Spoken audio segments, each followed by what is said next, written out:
The Immortal Friend, Krishnamurti 1928. Isinatagalog ni Caballero 2008. O, iyong dinggin, kakantahin ko ang awit ng aking minamahal.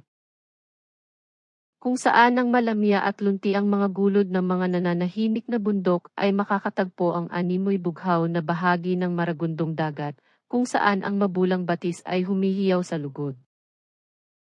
Kung saan ang payapang lawa ay sinasalamin ang tiwasay na kalangitan, doon ko tatagpuin ang aking minamahal.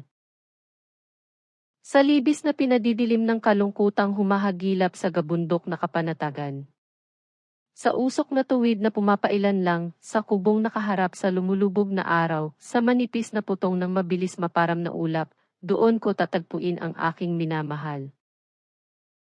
Ang kaibigang walang hanggan, The Immortal Friend, Krishnamurti 1928, isinatagalog ni Caballero 2008.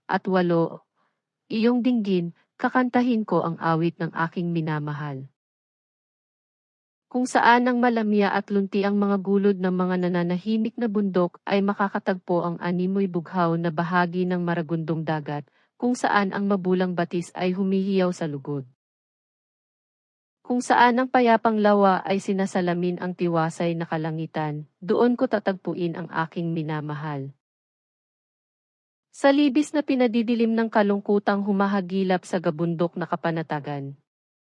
Sa usok na tuwid na pumapailan lang, sa kubong nakaharap sa lumulubog na araw, sa manipis na putong ng mabilis maparam na ulap, doon ko tatagpuin ang aking minamahal. Sa gitna ng sumasayaw na dulo ng mga punong sipres. Sa gitna ng pilipilipit na mga matatandang puno.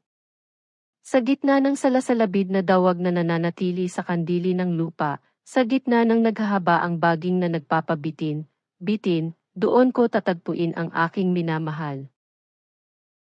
Sa inararong bukirin kung saan naginginain ang mga ibon. Sa malilim na landas sa gilid ng tahimik at malawak na ilog. Sa tabi ng pampang kung saan dumadampi ang tubig.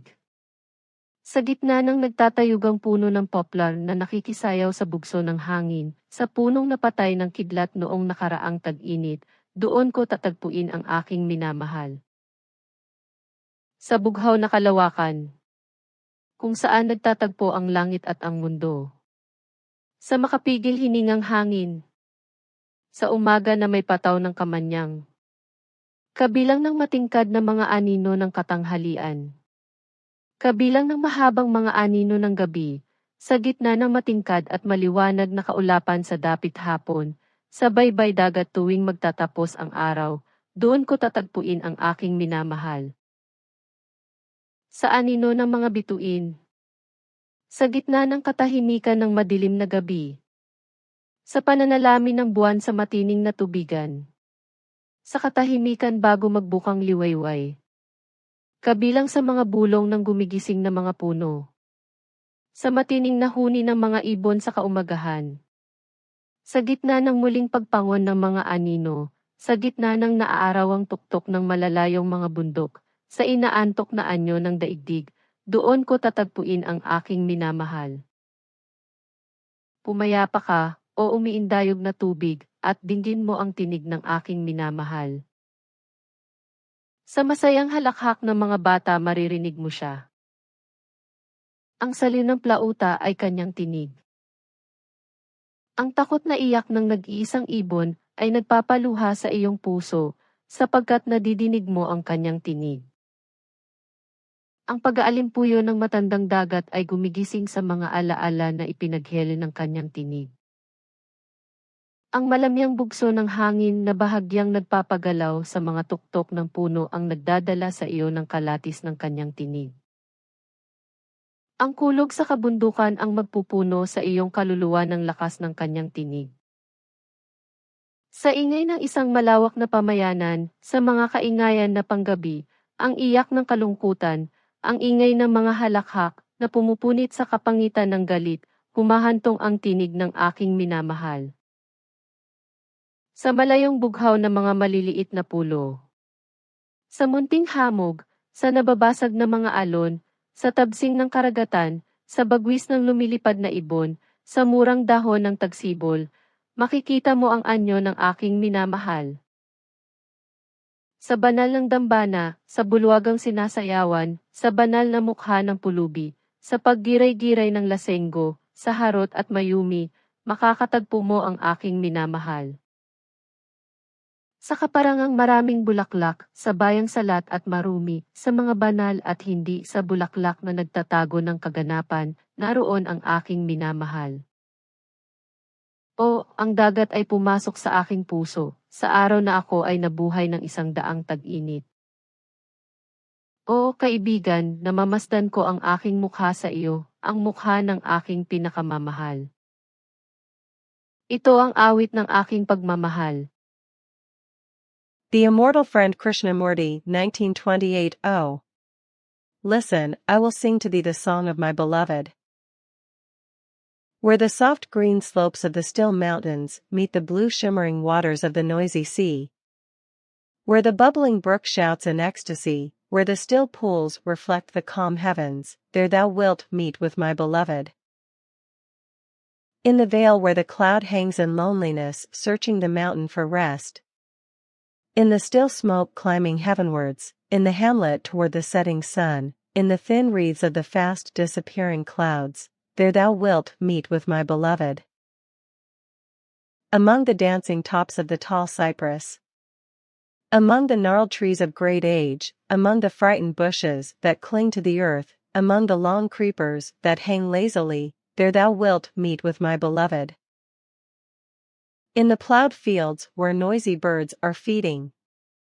On the shaded path that winds along the full, motionless river, beside the banks where the waters lap, amidst the tall poplars that play ceaselessly with the winds, in the dead tree of last summer's lightning, there thou wilt meet with my beloved. In the still blue skies, where heaven and earth meet in the breathless air. In the morn burdened with incense. Among the rich shadows of a noonday. Among the long shadows of an evening, amidst the gay and radiant clouds of the setting sun, on the path on the waters at the close of the day, there thou wilt meet with my beloved. In the shadows of the stars. In the deep tranquility of dark nights. In the reflection of the moon on still waters. In the great silence before the dawn. Among the whispering of waking trees. In the cry of the bird at morn amidst the wakening of shadows, amidst the sunlit tops of the far mountains, in the sleepy face of the world, there thou wilt meet with my beloved. Keep still, O dancing waters, and listen to the voice of my beloved. In the happy laughter of children thou canst hear him. The music of the flute is his voice. The startled cry of a lonely bird moves thy heart to tears, for thou hearest his voice. The roar of the age-old sea awakens the memories that have been lulled to sleep by his voice. The soft breeze that stirs the treetops lazily brings to thee the sound of his voice. The thunder among the mountains fills thy soul with the strength of his voice. In the roar of a vast city, through the voices of the night, the cry of sorrow, the shout of joy, through the ugliness of anger, comes the voice of my beloved. In the distant blue isles, on the soft dewdrop, on the breaking wave, on the sheen of waters, on the wing of the flying bird, on the tender leaf of the spring, thou wilt see the face of my beloved.